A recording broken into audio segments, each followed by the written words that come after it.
तो एक बाहर की दुनिया है, एक दूसरी दुनिया है जो मन ने रची है। आपका मन कल्पनाओं में, चिंताओं में, दुख में, आशाओं में, आकांक्षाओं में जो भी रच रहा है वो एक दुनिया है। और तीसरी दुनिया है जिससे हम अनजान हैं, जिससे ये जगत चल रहा है। मतलब एक हार्डवेयर है, एक सॉफ्टवेयर है और एक ऊर्जा है जो इनको चला रही है। तो इन तीन जगतों में जो बीच वाला है वो इस हार्डवेयर के लिए बनाया गया है, इसलिए उसका अलग से अस्तित्व नहीं है। जब ये हार्डवेयर खत्म हो जाता है तो सॉफ्टवेयर भी खत्म हो जाता है, शरीर के साथ मन भी चला जाता है। ये जो भीतर और बाहर जो है, ये दोनों दुनिया में आज मनुष्य बिखरा हुआ है। तो दोनों के तल पर वो खुद को समझ रहा है मैं हूं, तो इसलिए वो अंदर नहीं जा पाता जो इसको चला रहा है।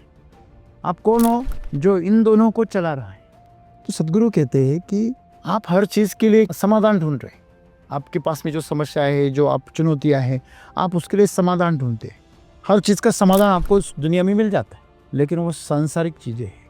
कुछ समस्याएं, कुछ चुनौतियां ऐसी होती है उसका समाधान ही नहीं है बाहर। जब तृप्ति चाहते हो, जब खुशी चाहते हो, तो इसका समाधान बाहर नहीं मिलता और इसी में इंसान उलझा हुआ है। जो चीजें बाहर की है उनका समाधान बाहर मिलेगा, लेकिन आपके अंदर जो आपकी चेतना की चाहत है कि खुशी मिले, तृप्ति मिले, आनंद मिले, तो वो आपको बाहर की दुनिया में नहीं मिलेगा। शरीर का बल, मन का बल और उसके बाद में होता है आपकी ऊर्जा का बल। उसके बीच में पैसा है, उसकी भी एक ताकत है।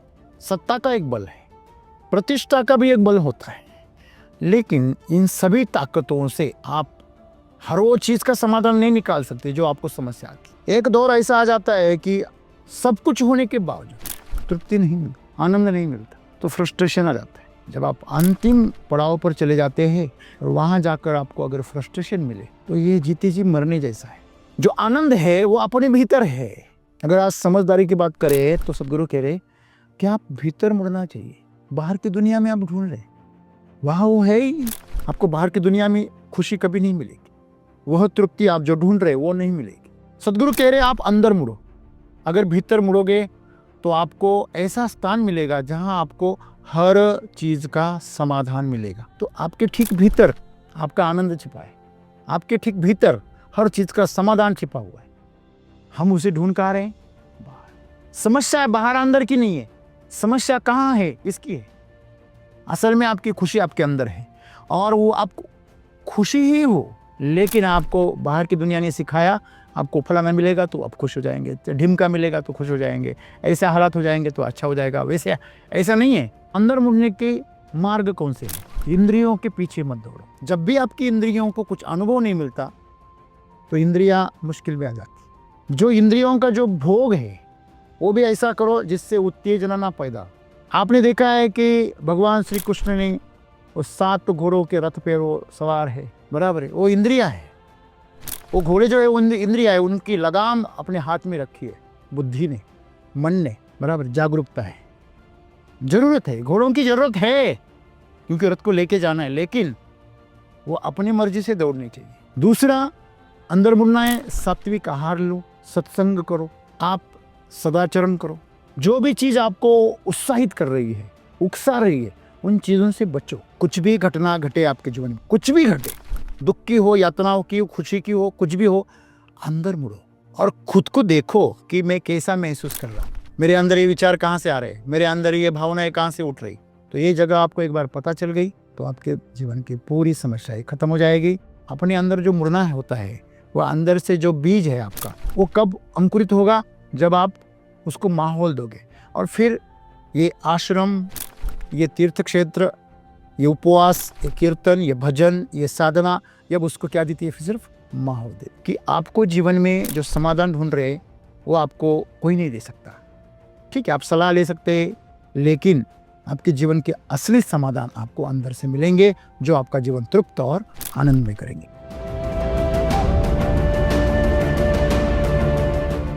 आज मेरा प्रश्न ऐसा है कि अगर हमें समाधान चाहिए जीवन में तो हमें अपने भीतर ही मुड़ना होगा क्या? बाहर की परिस्थितियों पर हमें समाधान मिल नहीं सकता क्या? आज मेरा सवाल ये है कि हम हमेशा कहते कि अंदर की तरफ मुड़ने से सभी सवालों का जवाब मिल जाता है। हल हो जाएगा। हाँ, हाँ, लेकिन जो पिंड में है वही ब्रह्मांड में है। ओके। तो सभी सवालों के जवाब सभी समस्या का समाधान अपने अंदर ही है। लेकिन आज सदगुरु बता रहे हैं कि ऐसा स्थान है, तो वो कौन सा स्थान है जो आज सदगुरु ने बताया है, जिससे हमारे हर समस्या का समाधान हो? दो दुनिया है, एक अंदर है और एक बाहर है। उसके और एक जगह है जहां पर मन्य दुनिया रची है। तो वैसे तो तीन स्तर है। पहले तो जो आपको जो भौतिक जगत दिख रहा है, आपके शरीर के साथ जो भौतिक जगत आपको दिख रहा है, वो एक दुनिया है। बाहर का मतलब सिर्फ ये वो ये ऐसा नहीं, ये भी है, ये भी बाहर ही है, ये अंदर नहीं है, ये बाहर ही दिख रहा है। और बाहर की दुनिया को महसूस करता है, उससे जुड़ा हुआ है। आप इसको बाहर की दुनिया से अलग नहीं कर सकते। लोगों की समस्या ये है कि इसको मैं समझते हैं और इनको बाहर समझते हैं। ऐसा नहीं है। बाहर का मतलब शरीर के साथ जो भी जुड़ा है, शरीर और उसके साथ जुड़ा हुआ सब कुछ। तो एक बाहर की दुनिया है, एक दूसरी दुनिया है जो मन ने रची है। आपका मन कल्पनाओं में, चिंताओं में, दुख में, आशाओं में, आकांक्षाओं में जो भी रच रहा है, वो एक दुनिया है। उसमें आप एक व्यक्ति है, बाकी लोगों की व्यक्तिमत्व है, उनकी व्यक्ति रेखाएं हैं, चीजों के कुछ अर्थ है, हर बात का आपके पास में एक धारणा है, हर हर चीज आपने रची है। वो एक दुनिया आपने बनाई है। एक ये बाहर की दुनिया है, एक वो मन ने रची दुनिया है, और तीसरी दुनिया है जिससे हम अनजान है, जिससे ये जगत चल रहा है। मतलब एक हार्डवेयर है, एक सॉफ्टवेयर है, और एक ऊर्जा है जो इनको चला रही है। तो इन तीन जगतों में जो बीच वाला है, वो इस हार्डवेयर के लिए बनाया गया है, इसलिए उसका अलग से अस्तित्व नहीं है। जब ये हार्डवेयर खत्म हो जाता है तो सॉफ्टवेयर भी खत्म हो जाता है, शरीर के साथ मन भी चला जाता है। ये जो भीतर और बाहर जो है, ये दोनों दुनिया में आज मनुष्य बिखरा हुआ है। वो कभी अंदर मुड़ जाता है, जब भी उसे रोना आता है ना तो अंदर मुड़ जाता है। जब भी उसे बहुत आनंद होता है, बहुत दुख होता है, अति हो, तो वो भीतर मुड़ जाता है। क्योंकि जो अंदर बनी जो दूसरी दुनिया है, जो मन ने रचा जो जगत है, वो ढह जाता है। जैसे सूरज की तपिश से कोहरा हट जाता है, हवाओं के बहाव से बादल छट जाते, साफ करने से कांच साफ हो जाती, तो बाहर का साफ नजर आता है या अंदर का साफ नजर आता है। तो ये जो मन है, ये बादलों की तरह है, एक धूल की तरह है, ये कोहरे की तरह है। जब तक छाया रहता है, धुंधला धुंधला कर देता है, अपने अपने आकार रचता है। जैसे बादलों में अनेक आकार बनते, वैसे वो आकार बनाता है, अपने मन से रचता है, तो वो एक दुनिया तैयार हो गई। तो आज वो मन के तल पर जी रहा है इंसान, मनुष्य शरीर के तल पर और मन के तल पर। तो दोनों के तल पर वो खुद को समझ रहा है मैं हूं, तो इसलिए वो अंदर नहीं जा पाता जो इसको चला रहा है। आप कौन हो जो इन दोनों को चला रहा है? आपने बाइक खरीदी, उसमें ईंधन डाले, और चला कौन रहा है? आप चला रहे हैं। तो आपने अगर बाइक पर चढ़ने के बाद ऐसा समझ लिया, जान लिया कि ये बाइक मैं ही हूं, तो पागलपन हुआ ना। तो वही हो, जब जन्म लिया आपने, उसके पहले ये शरीर नहीं था। जब मृत्यु हो जाएगी तब भी शरीर नहीं रहेगा। आज शरीर में हो तो शरीर अपना लग रहा है। जैसे किसी चीज से हमारी पहचान जुड़ जाती, ये मेरा है। बच्चे देखे आपने, बच्चे, उन्हें वही खिलौना चाहिए जिससे उनका नाता जुड़ा है। बड़ा सघन नाता होता है, रिश्ता होता है, तो उन्हें वही चाहिए। आप दूसरा खिलौना देंगे, नहीं, वो नहीं चाहिए, वो ही चाहिए। बात बच्चों की नहीं है, हम बड़े हो गए तो भी खिलौने के साथ ऐसे रिश्ते, बस खिलौने थोड़े असली हो जाते, मुझे वही लड़की चाहिए, तभी मैं शादी करूंगा। दूसरी लड़की में क्या आँख कान नाक नहीं होते क्या? थोड़ी सी चमड़ी के रंग में बदल होगा, थोड़ा आकार में बदल होगा, लेकिन असली चीज शरीर है ही नहीं। असली चीज तो स्वभाव है, असली चीज तो चरित्र है। उस पर कोई ध्यान नहीं देता। सब सूरत पे ध्यान देते, सीरत पे कोई ध्यान ही नहीं देता। तो यह अज्ञान है जो आपको भटकाता है। तो वही चाहिए, वही रंग चाहिए, वही रूप चाहिए। तो ये जो हट है, ये अज्ञान की वजह से, ये जो हट है यही इंसान को दुखी बनाता है। तो सदगुरु कहते हैं कि आप हर चीज के लिए समाधान ढूंढ रहे हैं। आपके पास में जो समस्या है, जो आप चुनौतियां हैं, आप उसके लिए समाधान ढूंढते हैं ना। समझो आपको कोई तकलीफ हो गई, आपको कुछ बीमारी हो गई, तो आप उसके लिए डॉक्टर के पास चले जाते। आपको कोई कानूनी मुश्किल हो गई तो आप वकील के पास चले जाते।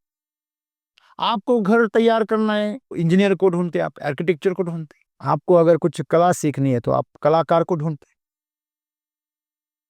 आपको अगर कुछ तालीम या शिक्षा प्राप्त करनी है तो आप संस्था खोजते हैं, आप किसी इंस्टीट्यूट को खोजते हैं। तो आप समाधान ढूंढते हैं बाहर। हर चीज का समाधान आपको इस दुनिया में मिल जाता है, लेकिन वो सांसारिक चीजें हैं। कुछ समस्याएं, कुछ चुनौतियां ऐसी होती है, उसका समाधान ही नहीं है बाहर। जब तृप्ति चाहते हो, जब खुशी चाहते हो, तो इसका समाधान बाहर नहीं मिलता, और इसी में इंसान उलझा हुआ है। आपको कोई चीज चाहिए तो वो अगर खराब हो गई तो उसका समाधान बाहर, जो चीजें बाहर की है उनका समाधान बाहर मिलेगा। ये भी बाहर का है, ये आपका है नहीं। माँ बाप ने बनाया और डॉक्टरों ने उसे सुरक्षित किया, तो ये चीज आपकी है नहीं, तो इसका समाधान भी आपको बाहर मिलेगा। इसकी जरूरतें आपको बाहर से पूरी होंगी, इसकी जरूरतें अंदर से पूरी नहीं होगी। हाँ, अगर आप उसके अगले पायदान पर पहुंच गए, ऊर्जा के स्थल पर पहुंच गए, तो वो ऊर्जा जिसने इसे जिंदा रखा है वो इसका हर चीज का समाधान दे सकती है। लेकिन आपके अंदर जो आपकी चेतना की चाहत है कि खुशी मिले, तृप्ति मिले, आनंद मिले, तो वो आपको बाहर की दुनिया में नहीं मिलेगा। सदगुरु यही कह रहे कि सांसारिक चीजों का समाधान भी अंदर है। आप सोचो ना जरा, जिसने इस शरीर को एक कोशिका से 100 ट्रिलियन कोशिकाओं में बदल दिया, क्या उसमें ये ताकत नहीं है कि इसकी हर समस्या का समाधान करे? बिल्कुल है। अगर साधु संत किसी भक्त को आशीर्वाद दे तो उसके सभी समस्याएं दूर हो जाती। शरीर की, मन की, आर्थिक, सामाजिक, सांसारिक, सब कुछ खत्म रहता। तो वह शक्ति आपके खुद का समाधान नहीं ढूंढ सकती क्या? तो यही तो सदगुरु के है। देखिए, हर चीज की एक शक्ति होती है। जैसे कि आपके शरीर का एक शक्ति होती है, बाहुबल होता है, वो कुछ चीजों का समाधान कर सकता है। लेकिन उसके आगे भी हमें पता है, शक्ति से भी श्रेष्ठ क्या होती है? युक्ति होती है। बराबर है। छत्रपति शिवाजी महाराज के पास शक्ति कम थी मुकाबले मुगलों के। वो लाखों में आते थे, ये तो 1000 में रहते थे, कभी कभी सैकड़ों में रहते थे, फिर भी उन पर भारी पड़ जाते थे। क्यों? युक्ति से काम चलाते थे, योजना बनाते थे। शक्ति से, आपकी बाहुबल से ताकतवर आपका मनोबल है, वो एक शक्ति है। मन की भी शक्ति होती है। आपको पता ना हो शायद, मन की शक्ति भौतिक जगत में उपलब्ध है। मतलब आप किसी चम्मच को मोड़ सकते हो आपकी मन की शक्ति से, बस किसी स्क्रू को आप ढीला कर सकते हो, टाइट कर सकते हो। हल्के हल्के काम आप आपकी मन की शक्ति से कर सकते। इतनी ताकत आपकी चेतना में होती, वो वहां बहती है, ऐसे संकल्प में होती। शरीर का बल, मन का बल, और उसके बाद में होता है आपकी ऊर्जा का बल। उसके बीच में पैसा है, उसकी भी एक ताकत है।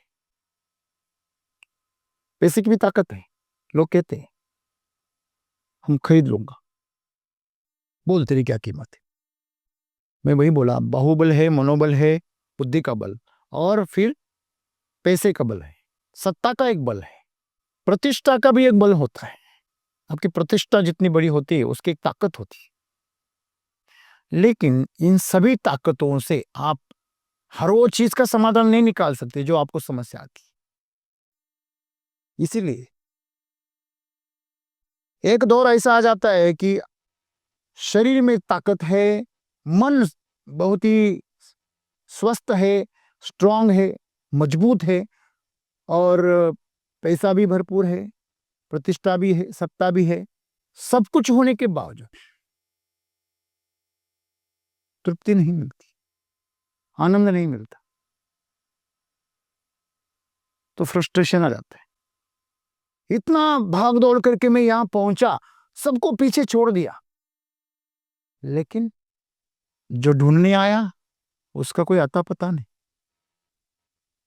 और शायद आपको असफलता से जितना तकलीफ होती है, आप फेल हो जाते हैं ना, तकलीफ होती है। आप संघर्ष में आप तकलीफ को महसूस करते हैं, यातनाएं होती है, परेशानियां होती है, लेकिन जब आप अंतिम पड़ाव पर चले जाते हैं और वहां जाकर आपको अगर फ्रस्ट्रेशन मिले, तो ये जीते जी मरने जैसा है। आप सोचिए, आप ऐसी जगह पहुंचे जहां आगे कोई मंजिल ही नहीं है, आसपास में कुछ भी नहीं, आगे का रास्ता भी नहीं है, चारों तरफ खाई है, अनंत है, तो आपको वापस वही गोल गोल चक्कर लगाने पड़ेंगे। चक्रव्यूह में फंसना होगा या अनजान दिशा में खुद को ढकेलना होगा। तो क्या करेंगे आप? तो यही सदगुरु कह रहे हैं कि बाहर की जगत में आप उस चीज को नहीं ढूंढ सकते, क्योंकि वो बाहर की जगत में है ही नहीं। मैं हमेशा आपको एक उदाहरण बताता हूं। एक बूढ़ी औरत अपनी सुई खोज रही थी रास्ते पर, एक स्ट्रीट लाइट के नीचे। तो वहां से मैं गुजर रहा था, तो मैंने पूछा, माँ जी आप इतनी परेशान क्यों है? मैं बोली, मेरी सुई गुम हो गई, मैं ढूंढ रही हूँ, मुझे कपड़े सीने हैं।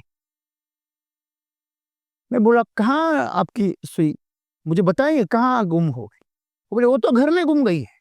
फिर मैं बोला, यहाँ क्यों ढूंढ रही? यहाँ प्रकाश है इसलिए ढूंढ रही हूँ, यहाँ दिखता है, वहां दिख ही नहीं रहा है। मैं हंसा, उस पर नहीं, खुद पर। जो आनंद है वो अपने भीतर है। जैसे कस्तूरी मृग की कस्तूरी उनकी नाभि में होती, लेकिन वो ढूंढती पूरी दुनिया में। जितनी दौड़ती है पसीने से वो और खुशबू फैल जाती है, वो और तेजी से, उसे ऐसा लगता है पास आ गई, तो और तेजी से भागता है। और वही हिरन फिर ऐसा कभी कभी हो जाता है कि वो अटैक से मर जाता है, इतना दौड़ता है। क्या उस हिरन में, उस बूढ़ी औरत में और हम में कोई फर्क है? कुछ भी नहीं। अगर आज समझदारी की बात करें तो सदगुरु कह रहे कि आप भीतर मुड़ना चाहिए। बाहर की दुनिया में आप ढूंढ रहे, वहां वो है ही नहीं, वहां वो है ही नहीं। आपको पता है, शहर में बहुत मजेदार किस्से हो जाते। एक महिला नई नई जगह पे रहने आई, तो वो पास वाले, उसका इस्त्री खराब हो गई थी। वो बोली, इस्त्री खराब हो गई तो चलो पास वाले से लेके आए। हाँ, तो इनको ऑफिस जाना है, देर हो जाएगी, तो गई, पास हुआ और पड़ोसन को पूछा, मुझे इस्त्री चाहिए। तो पड़ोसन बोली, मेरे प्याज खत्म हो गए। वो बोली, प्याज खत्म हो गए, इसके इस्त्री से क्या लेना देना? मुझे नहीं देनी तो मैं कुछ भी बताऊंगी, कोई संबंध नहीं है, बाहर है ही नहीं है, फिर भी ढूंढना है, क्यों? क्योंकि चाहिए ही नहीं। हाँ, सभी ढूंढ रहे, मैं भी ढूंढ रहा हूं।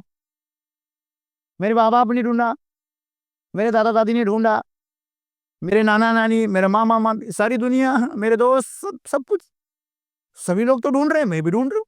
तो ये ऐसी हालत है, सभी दौड़ रहे हैं, इसलिए मैं भी दौड़ रहा हूँ।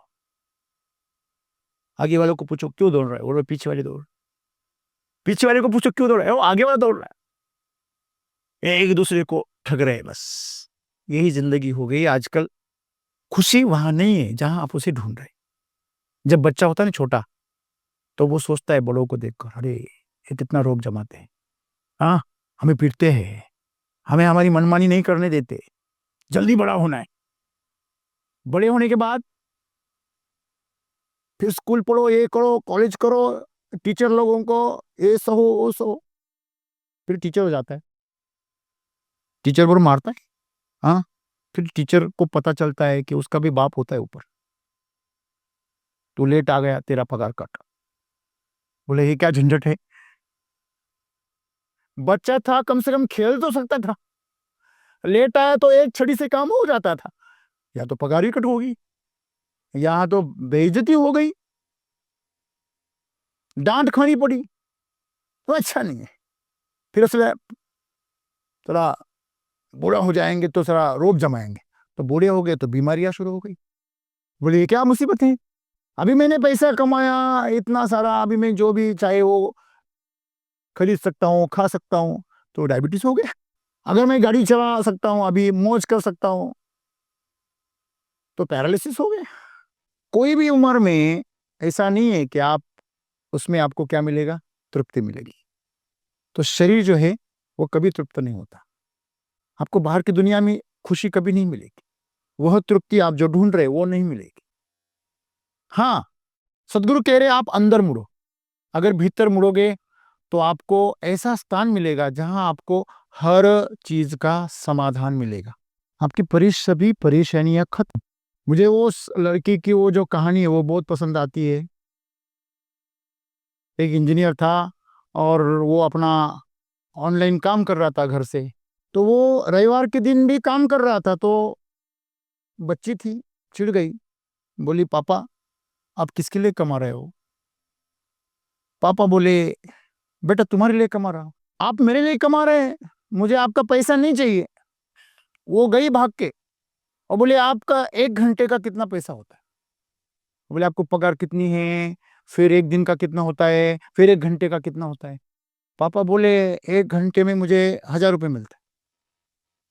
हो गई और उसकी पिगी बॉक्स लेके आई और फोड़ डाली, उसमें से 1,500 रुपये निकाले और पापा को दिए, आपका 1 घंटा मुझे दे दो। पापा के आंखों में आंसू आ गए। पापा ने उसको थोड़ा वक्त दिया, 1 घंटा, तो पापा से खेलकर मजा आया, उसको बहुत खुश हो गई। अभी दूसरे दिन भी छुट्टी थी उसको, तो पापा तो काम में बिजी थे, कल तो खेले थे, आज तो पिगी बॉक्स भी नहीं, अभी क्या करेंगे। पापा के पीछे लग गई, पापा मुझे मेरे साथ खेलो ना। पापा बोले मुझे परेशान मत कर, मुझे काम है बेटा। बोले अभी मेरे पिगी बॉक्स भी खत्म हो गया, अभी मैं कहाँ पैसे दूं। पापा भी परेशान थे, काम का बोझ था, तो उन्होंने बोला एक काम कर बेटा, वहां पे एक अखबार था और उसमें एक मैप बना हुआ था, इंडिया का मैप बना हुआ था। उन्होंने उसको टुकड़े टुकड़े कर डाला और दिया इसको, ये ले और जा उसका मैप जोड़ के लेके आ। वो बोले अरे अभी तो ये बिजी रहेगी 2-3 घंटा, मेरे को परेशान नहीं करेगी। खुश हो गए, वहां पे मस्त काम करने लगे। 4-5 मिनट में बच्ची वापिस आ गई। बोले क्या परेशानी है। बोले पापा आपका नक्शा तैयार हो गया। पापा भी हैरान परेशान, मेरे को करने को लगे तो मैं भी आधा 1 घंटा उसमें खर्च कर डालू, ये इतनी टैलेंटेड कैसे हो गई। तो मुश्किल काम है, होशियार से होशियार बंदे को भी 1 घंटा कम से कम लगेगा, तो छोटी बच्ची कैसे करती रही। तो उसे बड़ी हैरानी हुई, तो उसने पूछा बेटा तूने कैसे इसको जोड़ा, कैसे, किसने तेरी सहायता की। बोली नहीं पापा मैंने खुद बनाए। बोले कैसे बनाया। फिर उसने नक्शे को उल्टा दिया, क्योंकि छोटी बच्ची थी, नक्शा नहीं जानती थी, कौन सा राज्य कैसा है कौन सा उसको नहीं पता था, तो इसको ढूंढना था तो जोड़ना तो कम से कम दिन भर तो निकल जाता। लेकिन उसने उसको पलटा दिया और उसके पीछे एक इंसान का चित्र था। उसने बोला मैंने इंसान को जोड़ दिया, नक्शा अपने आप बन गया। तो ऐसा है, जो हल है वो आसान है, लेकिन हमें आसान हल नहीं चाहिए। क्यों? क्योंकि हम जब उलझते हैं तो अहंकार को तृप्ति मिलती है, हम कभी तृप्त नहीं होते, हमारा अहंकार तृप्त होता है। आपको अगर आसान सवाल दिए जाए ना तो आपको गुस्सा आता है, मुझे और इतने हल्के यानी इतने आसान सवाल, हाँ समझते क्या हो आप मुझे? थोड़े मुश्किल सवाल दे दो। आपको पता है बीमार अमीरी जो होती है ना, अमीर लोगों को कभी छोटी छोटी बीमारियां नहीं होती, उनको हमेशा लाखों करोड़ों की बीमारियां होती। जब वो लाखों खर्च करेंगे तभी उनको बीमार पड़ने का फीलिंग होता है। आप भी देखो, कभी अगर बीमार हो गए तो 10-20 रुपए लेने वाले डॉक्टर के पास कभी जाते हो? हेलो, उनको हंसते हो तो आप जाते हो कभी? आप भी उसी लाइन पे हो, थोड़े पीछे हो, बस इतनी सी बात है। तो ये अहंकार है जो खुद को तृप्त कर रहा है, आप खुद को तृप्त नहीं कर रहे।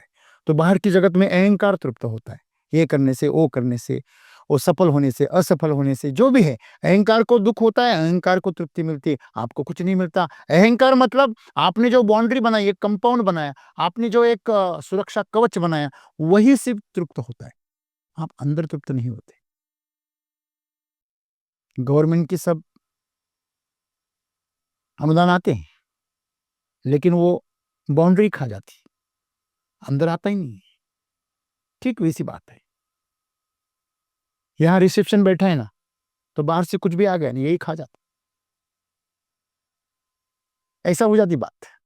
ये मन ऐसा है, वो व्यवस्था कर रहा है लेकिन मालिक बना बैठा है। नेमेटोर पता है, जो खेती जानते हैं, नेमेटोर एक लुटेरा है जो जड़ों के अंदर बैठता है, जो कमजोर जड़ें हैं वहां पर अपना बसेरा जमाता है, और जो भी तत्व, पौधा, शक्कर हो, जो भी तत्व हो, रस हो, जो जड़ों के लिए भेज रहा है, वो खुद खा जाता है, और खुद खा के इतना मोटा हो जाता है कि आजू बाजू का रास्ता बंद कर देता है, तो जड़ें सूख जाती है, पौधा सूख जाता है। भेजा था किसके लिए और किसने खा लिया, ऐसा है। तो हमारा जीवन तृप्त होना चाहिए, हमारा अहंकार तृप्त होता है, हमारा जीवन को कुछ संवेदना होनी चाहिए, हमें अहंकार के लिए हम संवेदनशील है।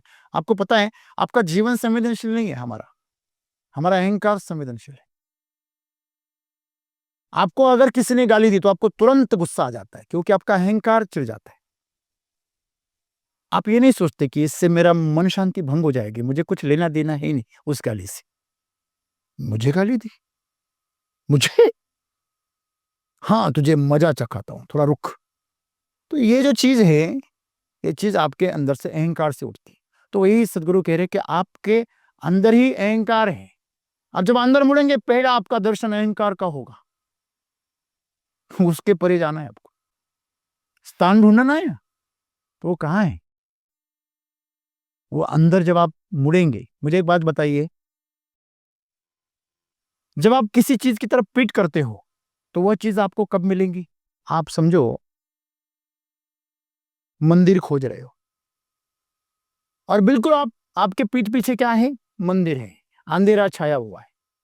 तो आपके सामने देखोगे तो आपको मंदिर कब मिलेगा? जो दुकान आप ढूंढ रहे हो वो आपके पीठ के पीछे है, और आप उसे सामने ढूंढ रहे हो, तो जीवन में कब मिलेगा आपको वो? तो आपके ठीक भीतर आपका आनंद छिपा है, आपके ठीक भीतर हर चीज का समाधान छिपा हुआ है। हम उसे ढूंढ कर आ रहे हैं बाहर। समस्या बाहर अंदर की नहीं है, समस्या कहाँ है? इसकी है। असल में आपकी खुशी आपके अंदर है, और वो आपको खुशी ही हो, लेकिन आपको बाहर की दुनिया ने सिखाया आपको फलाना मिलेगा तो आप खुश हो जाएंगे, तो ढिमका मिलेगा तो खुश हो जाएंगे, ऐसे हालात हो जाएंगे तो अच्छा हो जाएगा। वैसे ऐसा नहीं है, आप पहले से ही खुश है। बच्चों को देखो, बच्चा, आपने देखा है कभी? छोटा बच्चा होता है ना, नवजात शिशु जिसे बोलते हैं, वो बीच में हंसता है, बीच में रोता है, बीच में हंसता है, उछल कूद करता है। तो बीच बीच में क्या उसको क्या डॉक्टरी लगती है क्या? बच्चा प्रकृति से बहुत निकट होता है, ईश्वर के पास से आता है, इसलिए वो पूर्ण शुद्ध होता है। तो जब भी वो शुद्ध होता है वो खुश होता है। तो इसका मतलब वो खुश होता है, इसका मतलब उसका स्वभाव है, वो धीरे धीरे अपने स्वभाव को खो जाता है। अरे तुम क्या अभी बच्चे हो, बेवजह हंस रहे हो? किसी पहचान वालों से ही बात करते हो, जिससे पहचान है, जिससे परिचय है, उसके साथ ही रिश्ता रखते हो, उसके लिए ही उसकी भावना जागृत हो जाती। बाकी के लिए भावना उसने लॉक कर दी। आप अभी ऐसा कर सकते हैं कि चलो ये आधा नहीं दिखना है, मुझे आधा ही दिखना है, ऐसा करो, तो भी आधा दिखता है, क्या करें, मजबूरी है। तो लोग मुंह फेर लेते। अभी जो चित्र बन गया अंदर, उसका क्या करोगे?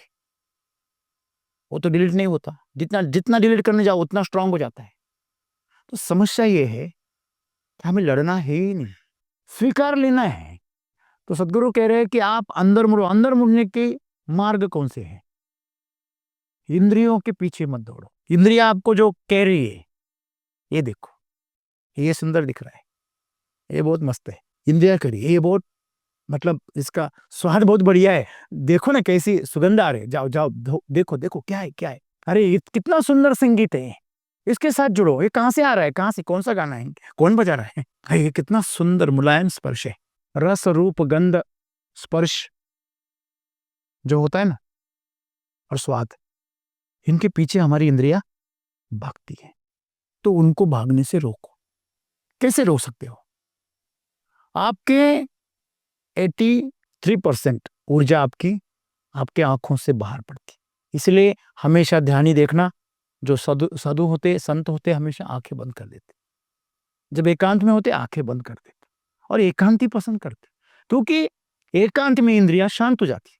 और सांसारिक मनुष्य एकांत से डरता है। क्यों? क्योंकि इंद्रियों को कुछ खाना ही नहीं मिलता, इंद्रियों को कुछ अनुभव ही नहीं मिलता। जब भी आपकी इंद्रियों को कुछ अनुभव नहीं मिलता, तो इंद्रियां मुश्किल में आ जाती। हमें यह समझना है कि अगर आपको अंदर मुड़ना है, आपको सभी चीजों का समाधान चाहिए, हर सवाल का, हर समस्या का, हर चुनौती का, तो आपको अंदर मुड़ना है। और अंदर मुड़ने का रास्ता यह है कि आप इंद्रियों का क्या करो, नियमन करो। इसलिए कहा गया है कि सात्विक भोजन लो, राजसी भोजन मत लो। राजसी भोजन आपको भोग की तरफ लेके जाता है, आपके अंदर मस्ती भर देता है। तामसिक भोजन आपके अंदर तमस भर देता है, आलस्य भर देता है। और सात्विक भोजन आपको संतुलित रखता है। उतना ही डालो जितना जरूरी हो, इतना मत डालो कि वो आपको सुस्त कर दे, और इतना भी मत डालो कि आपको मस्त कर दे। ये दोनों ही तरफ जो है ना, वो भाव है। और सात्विकता में ठहराव। संतुलित भोजन करो, सात्विक भोजन करो। जो इंद्रियों का जो भोग है, वो भी ऐसा करो जिससे उत्तेजना ना पैदा। तो आपको पता है जैन लोग प्याज नहीं खाते, लहसुन नहीं खाते, हाँ, मुंह पर पट्टी बांध लेते। तो इसका मतलब क्या है? कोई इंद्रियों का नियमन कर रहा है। आपने देखा है कि भगवान श्री कृष्ण ने वो 7 घोड़ों के रथ पे वो सवार है, बराबर है, वो इंद्रिया है। वो घोड़े जो है वो इंद्रिया है, उनकी लगाम अपने हाथ में रखी है बुद्धि ने, मन ने, बराबर, जागरूकता है। जरूरत है, घोड़ों की जरूरत है, क्योंकि रथ को लेके जाना है, लेकिन वो अपनी मर्जी से दौड़नी चाहिए, नहीं तो चक्रव्यूह में फंसा देंगे। समझ में आ रही बात? तो जब आप चक्रव्यूह में फंस गए, तो अगले जन्म में फिर नया मौका मिलेगा, ये जन्म में तो नहीं मिलेगा। शराब का चक्र हो, पैसे का चक्र हो, जो भी चक्र है आपका, तो अंदर मुड़ना है तो इंद्रियों का नियमन करो। दूसरा, अंदर मुड़ना है, सात्विक आहार लो, सत्संग करो। आपको पता है आपका मन जो है ना, सत्संग से दौड़ना चाहता है, भागना, हमेशा भागना चाहता है। क्यों? चुपता है। अपने अहंकार पे क्या होती है? चोट होती है। ये मुझे पसंद नहीं, ये मैं मानता नहीं। क्यों? क्योंकि अहंकार पे चोट होती है। अहंकार चोट करेंगे तभी टूटेगा, तब भीतर का रास्ता साफ हो जाएगा। तो सत्संग करो, बराबर।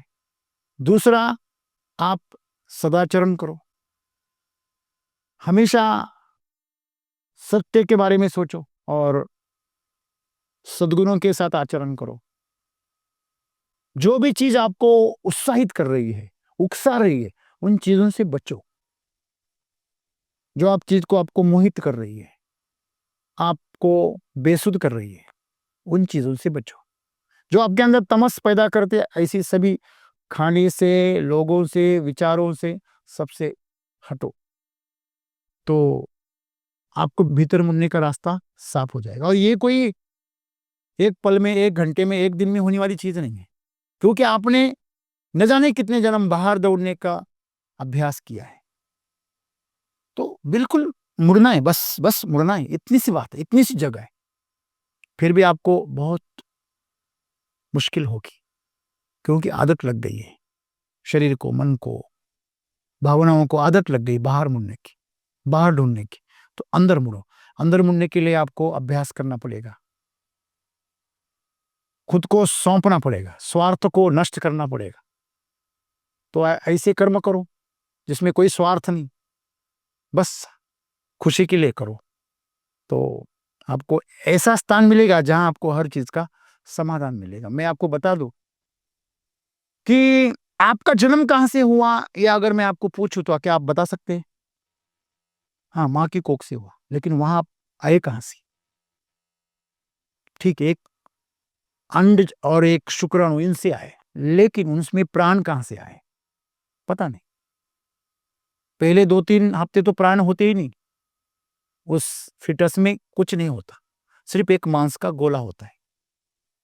जैसे आपके शरीर पे कोई गोला बन जाता है ना, उसमें और छोटे से उस फिटस में कोई फर्क नहीं, उसमें प्राण नहीं होते। आपको सुनकर आप चकित हो जाएंगे कि कुछ हफ्तों बाद प्राण प्रवेश कर जाते हैं। तो आपको पता है वो कहां से आते हैं और मरने के बाद कहां जाते हैं नहीं पता है। वैसे ही वो जो अंदर वाली जगह है, वो आपको खुद को मालूम होगी जब आप अंदर मुड़ोगे। वो आपको अभी पता नहीं है, उसमें कोई फर्क नहीं पड़ता। आपको पता था जब आप पहली कक्षा में गए थे स्कूल में, तो आप यहाँ नौकरी करोगे, ऐसा आपको पता था? फिर भी आप आए ना, आए कि नहीं आए? इसका मतलब एक कदम आगे चलना है। आपके पास एक लालटेन है और आप जंगल से गुजर रहे हो, पूरा घना अंधेरा है, तो आपको आगे जाना है। तो आपको कितना दिखेगा लालटेन से? एक कदम आगे। तो लालटेन लेकर आप जब एक कदम चलोगे, प्रकाश भी एक कदम आगे चलेगा। आपको एक 100 मीटर आगे या आपको 50 मीटर आगे कुछ नहीं दिखेगा, 10 मीटर आगे भी कुछ नहीं दिखेगा, आपको कुछ मीटर तक, 2-4 मीटर तक दिखेगा, बाहर का धुंधला दिखेगा। लेकिन आप आगे चलते रहेंगे तो हजारों मील तक आप देख सकते हो, लेकिन आपको आगे चलना पड़ेगा। उस जगह पे आप खुद पहुंच जाओगे। Sailing your boat in unknown sea, ऐसी जगह पे आपको आपकी जहाज लेके जाना है जहां आपने कभी गए नहीं। तो शायद आप मर भी सकते हो, लेकिन मरने से पहले आप उतना सफर तय करोगे, वापिस उतना करने की जरूरत नहीं। ऐसे आप कितना भी घूमोगे चक्र में, तो कितने अनंत जन्मों तक आपको वो जगह नहीं मिलेगी। तो सदगुरु यही कह रहे कि आप भीतर मुड़ो। कुछ भी घटना घटे आपके जीवन में, कुछ भी घटे, दुख की हो, यातनाओं की हो, खुशी की हो, कुछ भी हो, अंदर मुड़ो और खुद को देखो कि मैं कैसा महसूस कर रहा हूं, मैं कौन हूं, मेरे अंदर ये विचार कहां से आ रहे हैं, मेरे अंदर ये भावनाएं कहां से उठ रही। तो ये जगह आपको एक बार पता चल गई तो आपके जीवन की पूरी समस्याएं खत्म हो जाएगी। फिर आप आज जो एक डरा डरा सा महसूस कर रहे हैं, एक दहशत में महसूस कर रहे हैं, मेरा भविष्य क्या होगा, मेरा क्या होगा, मेरा जीवन कैसा रहेगा, मुझे क्या मुश्किलें आएगी, मुझे कौन कौन ठगेगा, तो मेरी सुरक्षितता कहाँ है, मेरा विकास कहाँ है, तो मेरा उज्जवल भविष्य क्या है। ये सब चीजें जो आपके अंदर में हमेशा आपको टोकती रहती, उन सभी समस्याओं का समाधान मिल जाए।